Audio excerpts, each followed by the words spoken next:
ભારત નેત્રમ નજર દરેક ખબર પર।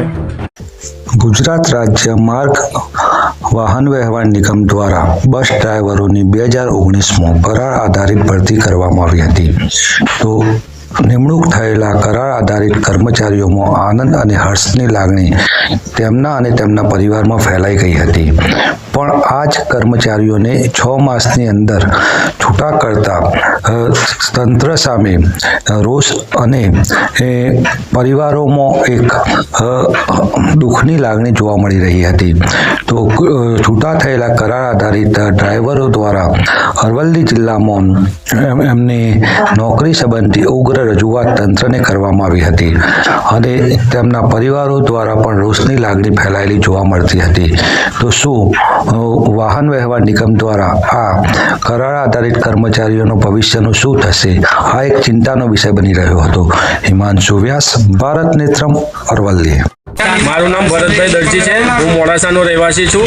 અમને 2019ની ભરતીમાં અમે પાસ થયા હતા અને અમને 6 મહિના કરાર આધારિત 2024માં લીધા હતા।